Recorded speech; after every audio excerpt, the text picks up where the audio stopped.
Hello, hello. This is Derek from One River Tea. Welcome back to another episode of Tea Soup, a podcast all about tea culture, life in modern China, and Chinese tea.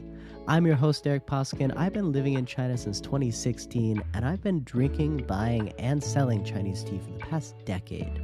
So, pop on that kettle, heat up your teaware, and let's get this session started.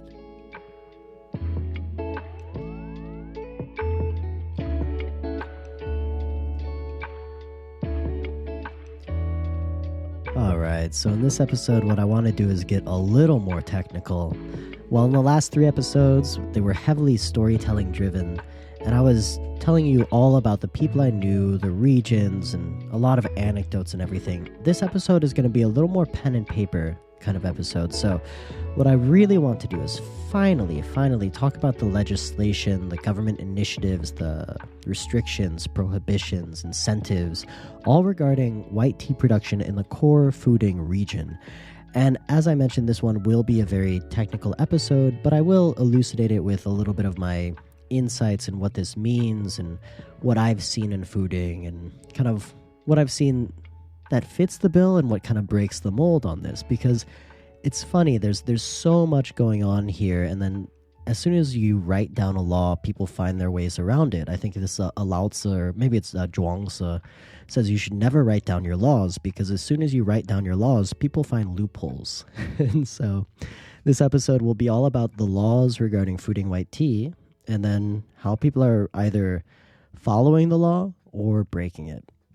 What I've done in the past is I wrote a blog article. So this whole episode comes from essentially an initiative that was published in 2022. This is February 2022. And so in March of 2022, I wrote a blog article all about it, translated it, published it on the One River Tea website under our blogs.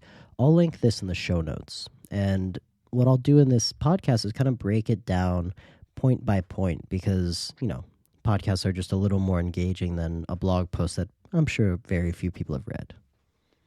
Now, as I mentioned, this episode will be a little more technical, and so you do need a foundational understanding of Fuding white tea before we can really get into the finer points. And while I kind of wanted to do, a whole episode on production of white tea, of the different grades of white tea, of the different cultivars, I think you guys have enough information to go off of because this is an episode I've been teasing about for the past 5 episodes, really. I think like in every single podcast episode, I mention so far the Fuding legislations, the Fuding government initiatives, and the new laws regarding what you can and can't do for Fuding white tea, and why I put so much store by Fuding white tea in opposed to maybe, say, Zhonghe white tea or any place in Yunnan. Or there are a lot of places in Hubei and like Ensure that are making white tea from the Dabaihao varietal and cultivar, but I don't really trust their processes. I don't trust their farms. And so this episode will really kind of explain why I'm making this leap of faith, if you will, why I put so much trust in the Fuding government and the Fuding white teas. So, to do this in a logical way, what I'm going to do is just work through, point by point, that definitive piece of legislation that was circulated to all of our tea farming friends in Fuding.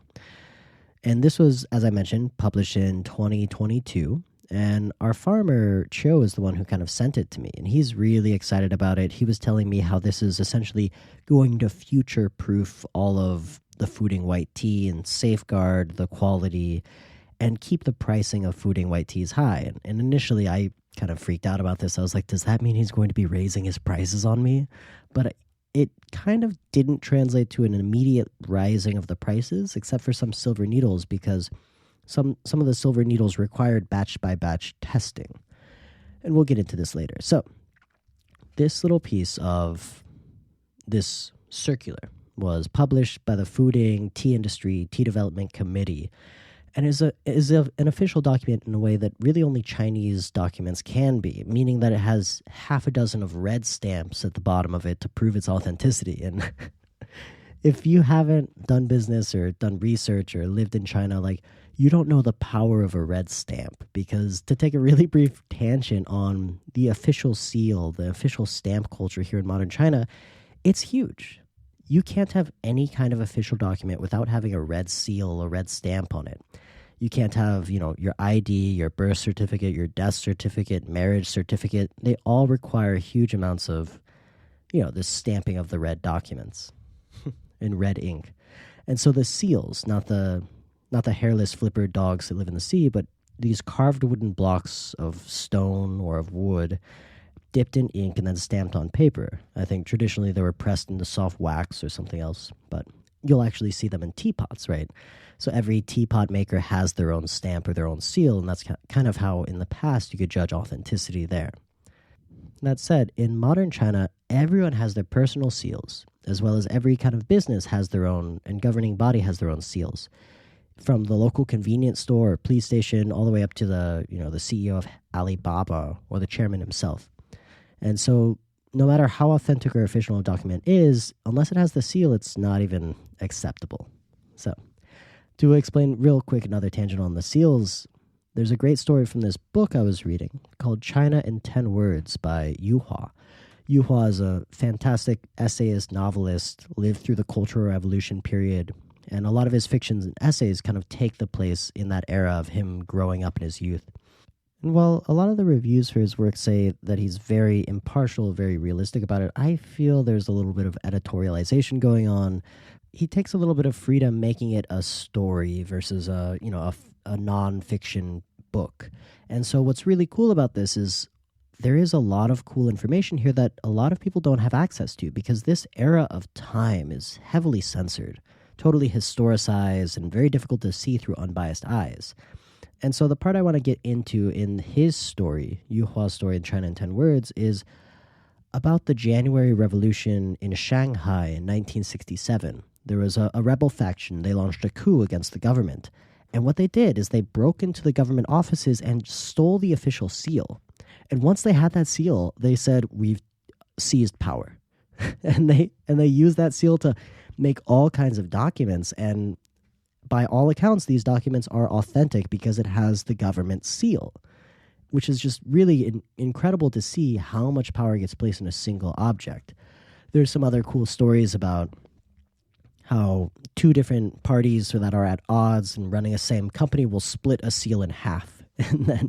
And then only by putting these two seals together can they stamp documents and make things happen. And so it's really interesting to see just the power of these red seals.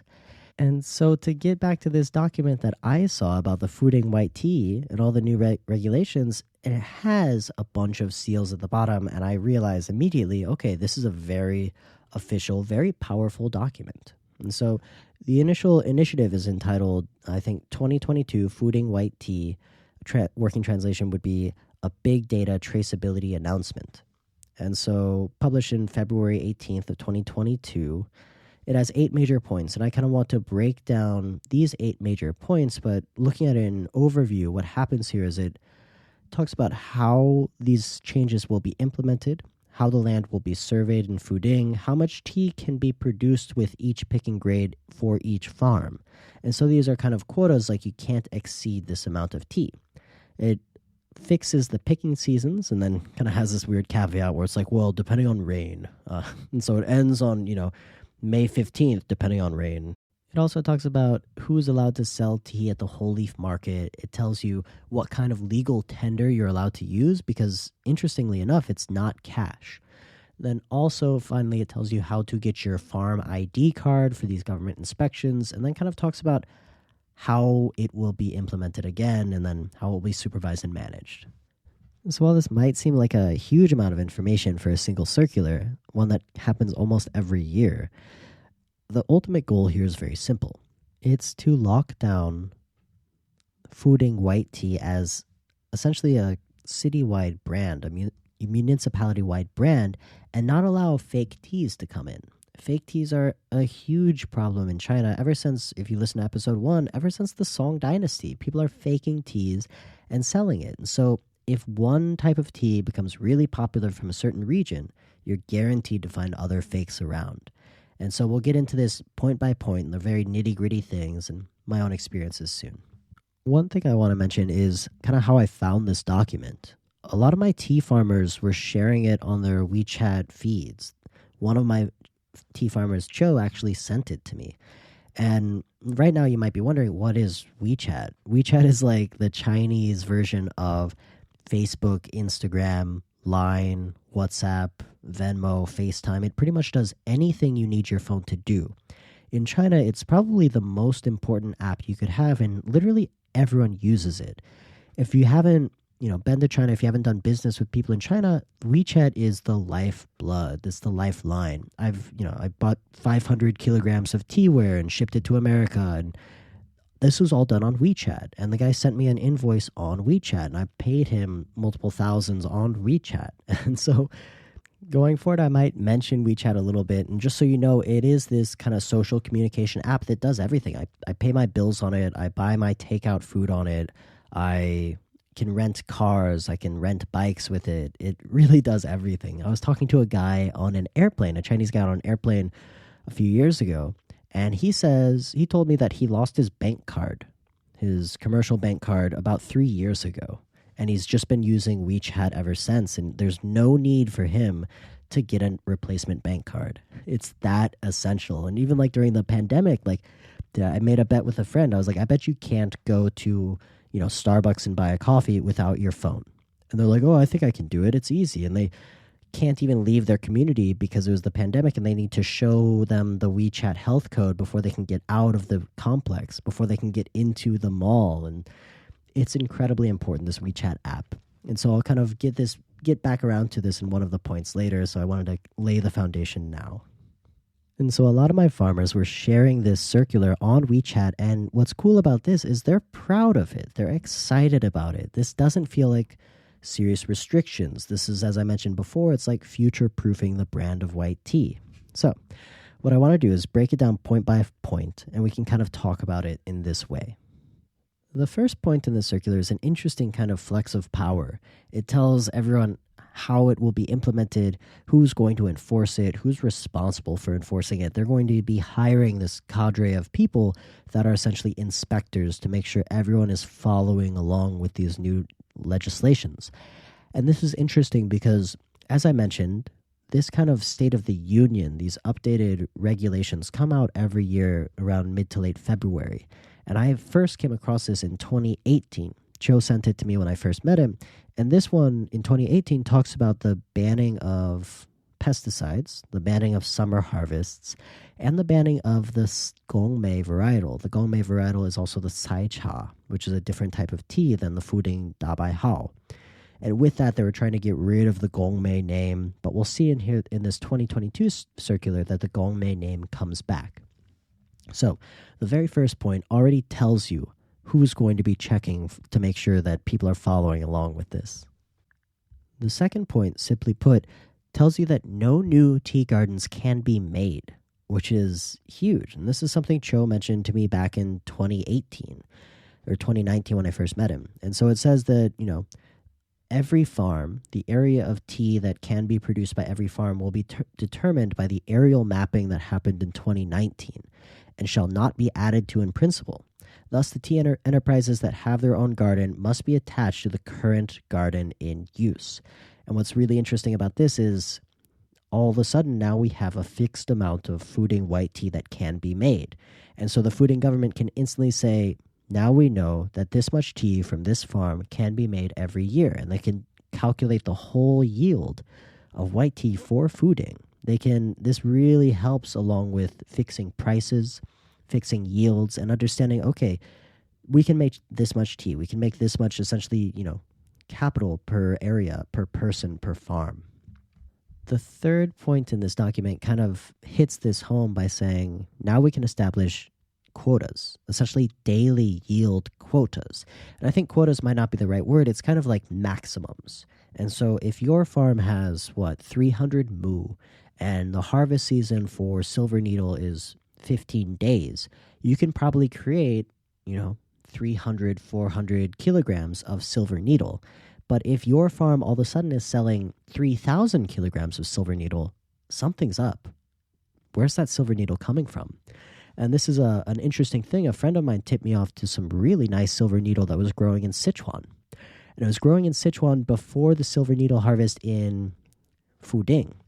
And this happens with a lot of teas. A lot of the green teas are actually grown in Sichuan. And then they're sold, they're shipped to a certain region like Hangzhou, they're shipped to Anji, Baicha, the Anji region, and sold as the local teas, but they're really grown in Sichuan. And this kind of augmentation of your yield happens all through the tea world in China. It's super, super common. And so that's why the government is so interested in kind of biting it in the bud here and really stamping it out. I remember talking to a dancong producer in Chaozhou. I was just sitting in his shop, and I kind of asked him about the yield. And asking about the yield is kind of like asking somebody like, oh, how much money do you make a year? How big is your farm? How old are your trees? And it's like, some people get really uncomfortable by this, but this guy was really honest. And he was like, yeah, like I only have 300 mu, but this year I want to sell 2,000 tons of tea. And I'm like, okay, how are you going to do that? He's like, I'll just buy Mao Cha from other people. I'll buy it from, different mountains in the Fuding, not Fuding, this is Chaozhou. I'll buy it from different mountains in the Phoenix Range and then roast it myself and sell it. And so it's just super common for people to buy outside of their region and then augment their own yield. And so by saying this farm has this much land, this season is this long, you can only produce this much tea. It's not a limit. It's essentially a maximum, because also that means that you need enough pickers to pick every plant. You need to be working every day despite rain, despite good weather, bad weather. And so it's essentially the maximum tea that you can create. And so this is really nice because it kind of levels the playing field for people that are doing it in an honest way, making high quality Fuding white tea from high mountain gardens versus people with like a very small plot in the high mountains that are just buying a bunch of cheap tea and then selling it as a really expensive high mountain tea. What's really great about this scenario is that if you have a high mountain garden, you're not going to be selling low mountain teas because you can only sell a fixed amount of tea. And that might as well be your really nice high mountain tea instead of, a little bit of your high mountain tea mixed with a whole bunch of lower mountain tea and you're selling it for the same price. Now you can only make this much tea. So some people find it limiting, other people think it's fair, and I think it's fair. I think it really levels the playing field here. In addition to this, the fourth point really goes in all the way and tells you how long the picking seasons are. This kind of goes further into fixing the amount of yields that each farm can logically produce. And I'll get into that. So this point 4 actually has a lot of subpoints, and each one of the subpoints are the different grades of white tea. We have the silver needle. Silver needle can be harvested from around the 5th of March all the way up until the 10th of April. Then we have the Baimudan. The Baimudan can begin in March 15th and then ends April 30th. And here's a cool caveat. It also says that it can be picked again in August 15th all the way up to September 15th. And think about this. You need buds to pick it. You need smaller leaves. So there is another growing season that happens in fall. The third point is the Shomei. Shomei can happen August 1st until May the 15th. And then there's another autumn harvest that begins August 15th and goes until October 30th. The last one, here's the infamous Gong Mei. And this is interesting too. Gong Mei can be harvested in March 1st, starting March 1st, and then goes until May 15th. And then in the autumn, it happens again in August 15th, all the way until October 30th. Now, reading into that, you might wonder why the Gong Mei harvest season is so long. The reason is Gong Mei doesn't refer anymore to a picking grade. Gong Mei refers to a tea varietal. And so this is not the Da Bai Hao. This is the Sai Cha. This is the local heirloom varietal. This is Gong Mei. And so Gong Mei can be picked, and it can be all buds, but you can't call that a silver needle. You can only call it a Gong Mei. Gong Mei can be picked as a beautiful one bud, one leaf, but you can't call that a Mudan Wang. You have to call it Gong Mei. And so that's why the Gong Mei harvest date is so open versus the silver needle is only a few weeks. And so looking at those dates again, silver needle is March 5th, and then Baimudan begins March 15th, and then Shomei begins April 1st. And then these ends, the harvest end dates. Silver needle ends April 10th. Baimudan ends April 30th. Shomei ends May 15th. And what's cool about this is everything ends at May 15th. And so after May 15th, nobody in Fuding should be picking or making white tea. And it's not until August 15th. August 15th is the date you can start making the autumn harvest again. And so this really feeds on what we were saying back in the 2018 circular, where they outlawed gong mei as a picking grade. And then they also outlawed summer harvest. And so we see this coming back in this new circular. So we should actually see a 2023 circular come out pretty soon. Usually it happens right before the first harvest of the silver needle, and so it'll happen here at the end of February, I think. And so I might need to update this episode in a matter of weeks.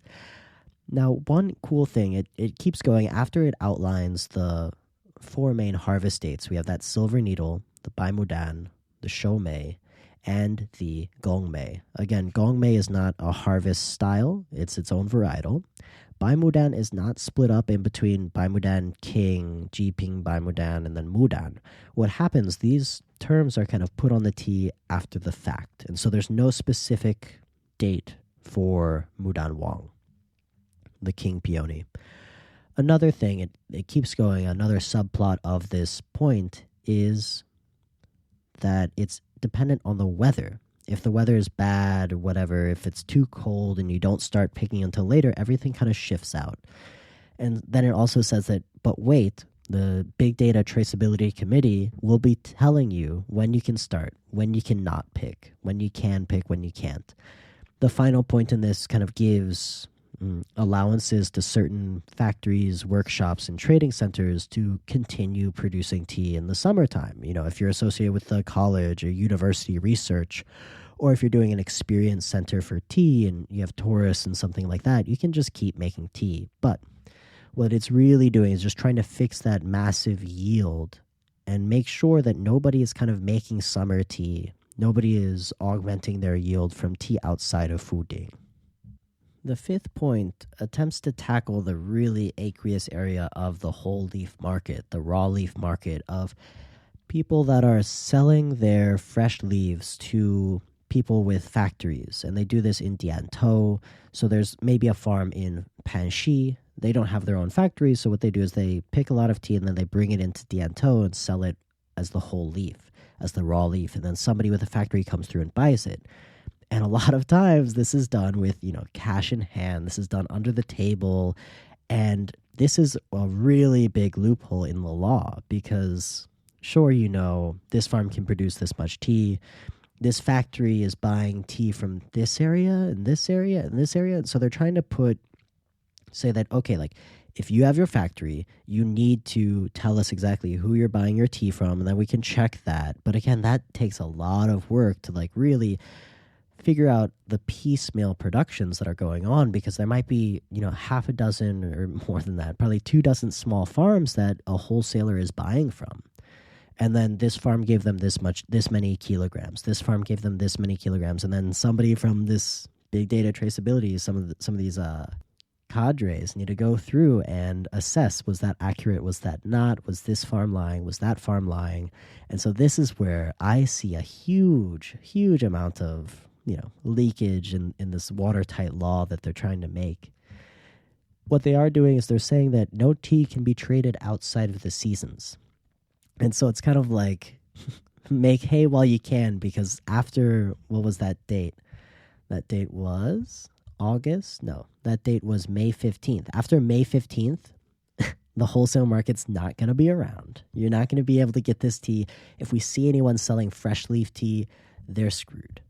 And so while I know there might be a lot of freedom here, a lot of wiggle room for these producers without farms and these farms without producers, they are freezing the selling date of this raw leaf material.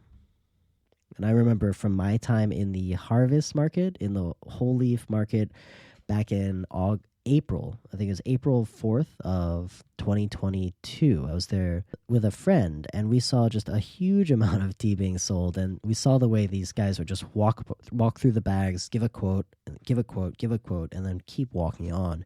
And then the people would just pick up their bag of tea, bring it over to their booth, and just dump it in there. And then they'd wait in line, and somebody with pen and paper would write down their name, write down their farm, and then weigh out their tea and give them the money. And so I guess there is this paper batch of all the farms that contributed to each batch that the wholesalers are making. So if somebody wants to go through and check it, they can. But usually, who's going to audit this farm? Who's going to audit every farm? It's going to be chance. The next point is going to get even more difficult. So the next point 6, says that transactions between enterprises, workshops, whole leaf sellers in the market, fresh leaf sellers must use non-cash transactions to realize the transfer of tea garden quotas. Because what they're trying to do is they're trying to keep just one solid thread. If you're buying tea and you're just giving somebody, 300 kwai, he gives you tea, and then no names are written down, this doesn't help this big data traceability initiative. What we need to do is we need to find out what's his name, what's his farm, how much tea can his farm make, can he actually give you this tea, or did that tea come from somewhere else?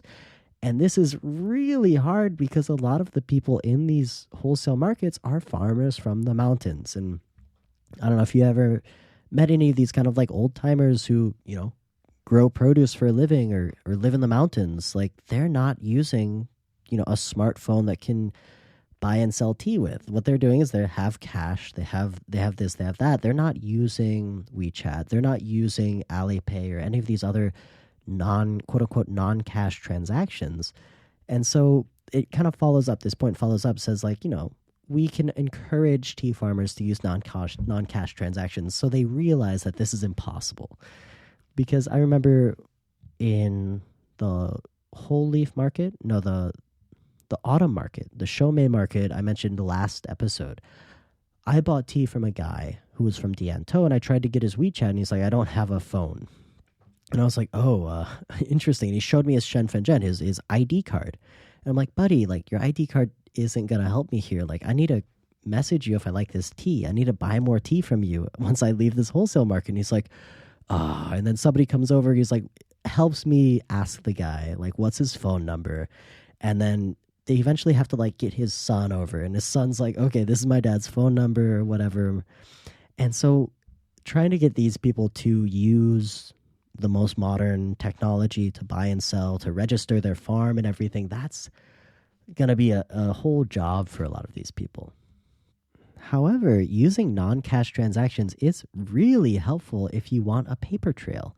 If you want to follow up and see how much tea this person sold, how much tea that person can sell, it's really interesting because the Chinese government is, and I'm sure many governments have used this before, as a means to kind of sound out people that are embezzling money, people that are laundering money, people that are even selling drugs, because what they can do is they can say, okay, you have a job that makes this much money, and you're making this much money. We're going to audit your account, and we see all of these people sending you this much money over WeChat or over, your bank account, your card, your wired, whatever.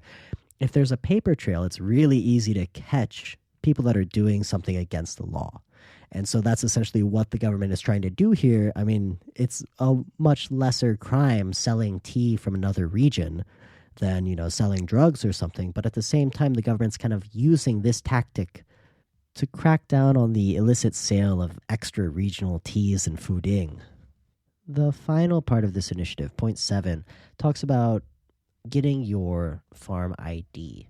And so everyone who's participating in this Fuding big data traceability program, which essentially should be everyone who's selling tea in Fuding or Diantou, should have, essentially a work ID for their farm. And then this is what they're using for, this is how large my farm is, this is how much tea I can make. And so if you're ever audited, you kind of have that farm and it'll all go into the system.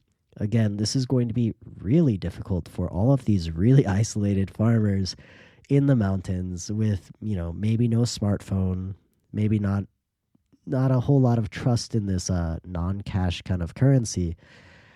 And they're saying, like, okay, we can make you a card for you. They have a huge leeway on when you need to do it. Again, consider this was released in February of 2022, and it says everyone needs their card by August 31st, 2022. And so they have no illusions about this. It's going to be really difficult.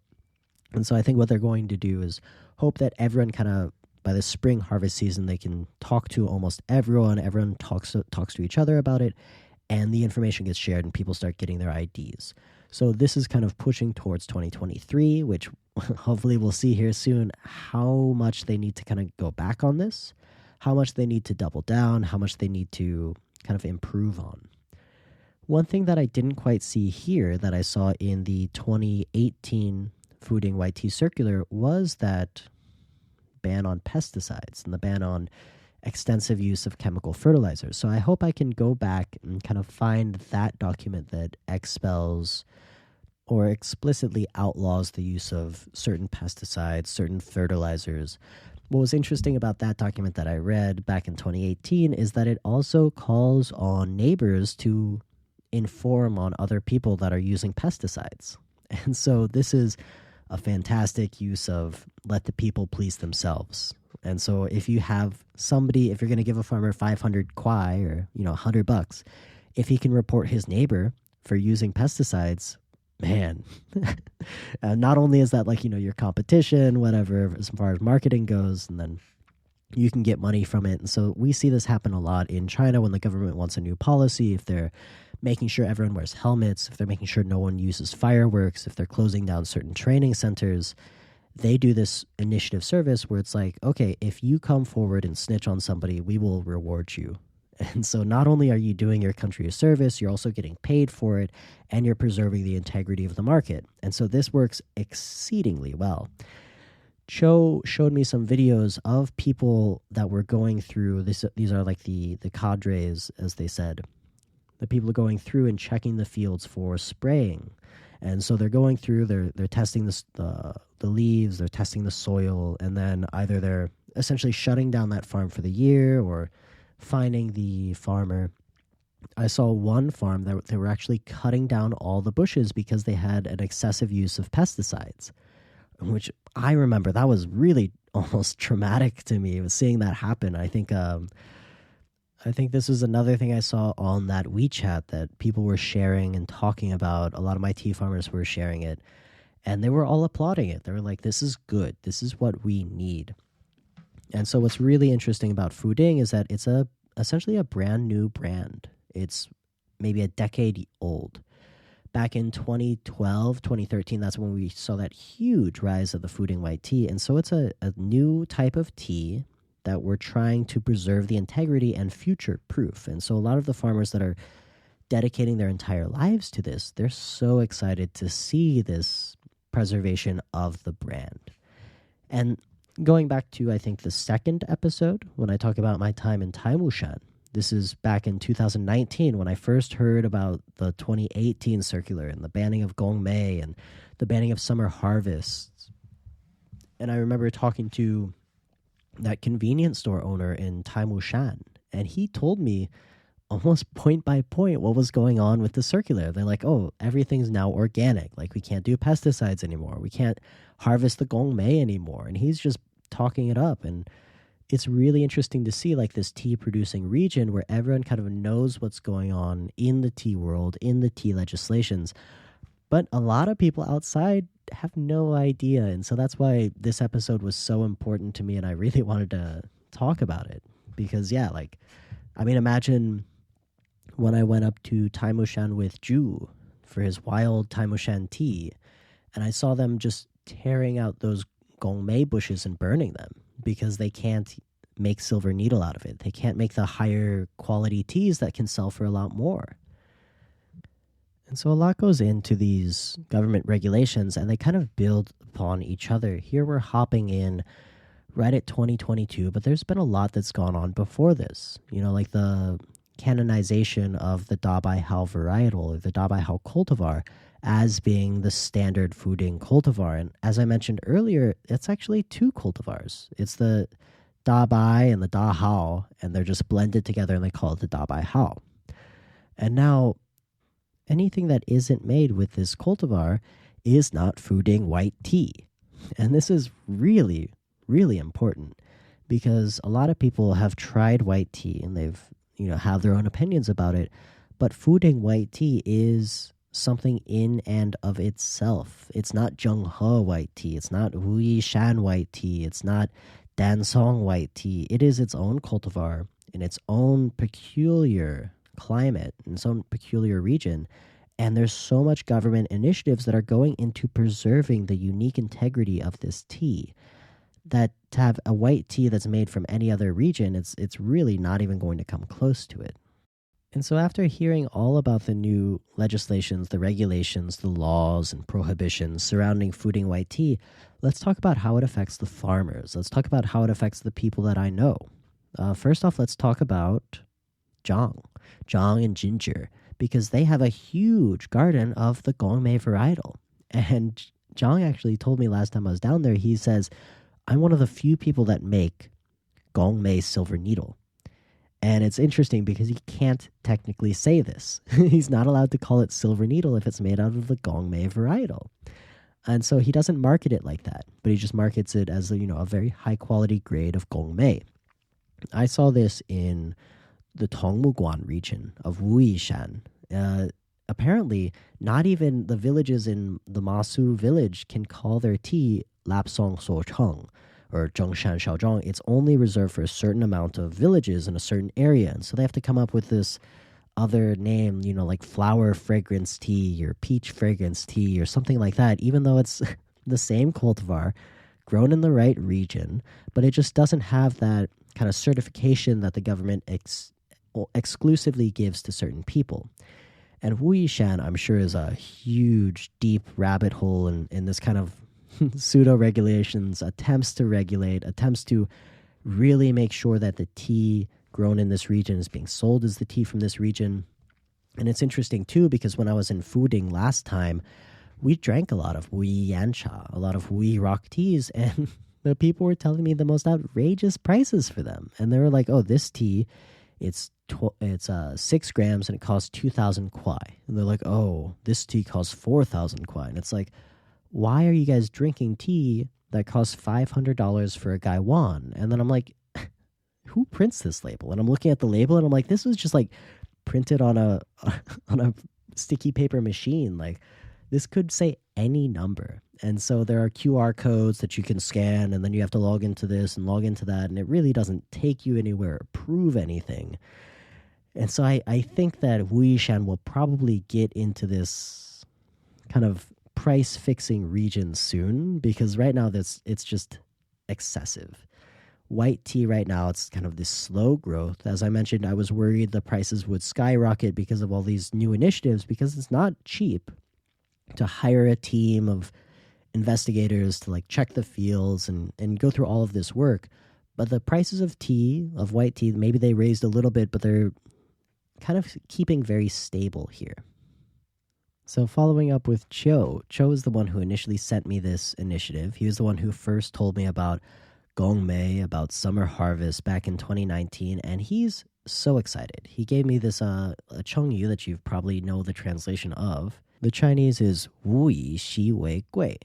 The meaning is scarcity increases value, supply and demand. And so by outlawing summer harvests, what you're doing is you're not flooding the market with an inferior product, because summertime makes the lowest quality tea. Additionally, this is when the bugs are out. This is when, if you're making tea, if you're harvesting tea, you need to use pesticides. Otherwise, the grasshoppers, whatever, will eat all of your leaves, all of your really, really tender, nice leaves. Because if I was a bug, that's what I would eat. I wouldn't eat the huangpian. I would eat that fresh green bud. And so by outlawing summer harvest, you're not only preserving the scarcity of the tea, you're also preserving the quality, because only the best quality tea is now being made. And then the tea gardens, they don't need a lot of spraying to kind of keep the good quality. As soon as August comes around, September comes around, October comes around, now all the bugs are kind of, hibernating or, dying off maybe. I think that's what happens to them. They don't just go to sleep. A lot of the bugs are dying, and so you don't need as many pesticides in the autumn as well. And so Cho is super happy about this. Wu is the only one up in Guangyang. Is just he's a little sour about it. I mean, I met him at the wholesale market, and so he's one of those guys that makes a huge amount of tea and brings it to the wholesale market, but he also lives in that lawless territory, that wild, wild west, if you will. One of Wu's biggest qualms about this, it's not the fact that he has to leave a paper trail. It's not that he has to use WeChat. It's not that he has to get his ID or whatever. He wants to make more tea fields. He lives in rural country with a whole lot of bamboo and cedar mountains. And he's like, it would be amazing if I could just cut the side of this mountain off and just plant tea, because it's right now it's not doing anything for me. Like maybe I can harvest some bamboo shoots and sell them, but tea sells for so much more. I want to cut down all these forests and plant tea. And this is exactly what the government does not want to happen, because they don't want this monoculture. They don't want the flooding of market with new tea gardens being made. And so Wu is kind of upset because he sees the mountains and he sees the potential money that he could make from the tea in the mountains, but he can't quite do it.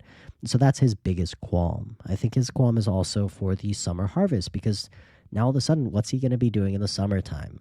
It's an interesting kind of flux where it's you're really busy in spring, and summer you don't do anything, and then you're really busy in autumn.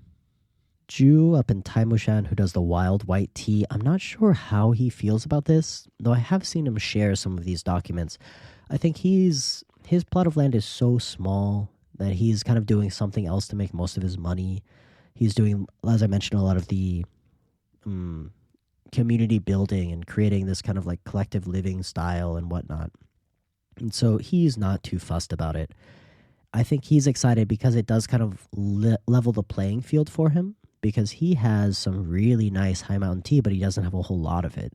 And so if a lot of people are, supposedly making this high quality tea, he has the proof. He has the certification. They can trace it back to him. So, to do a really brief recap on this episode, this state of the tea industry and Fuding of 2022, we looked at that government initiative, that circular with all of its fancy stamps and its 7 points. And this is a circular that builds on circulars that come out every year. But this one has 7 points. And so let's talk about each point. The first point talks about who is going to be enforcing this circular and everything. It talks about hiring a full-time party members that'll check the new measures are being followed. The second point fixes the tea gardens and say, no, Wu, you can't cut down that forest and plant tea. You can turn your rice field into tea fields, but you can't make new tea gardens that are not already agricultural land. The third point limits the maximum quotas that you can make every year, make every season based on the amount of land you have. The fourth point talks about all the different harvest grades and fixes the harvest dates.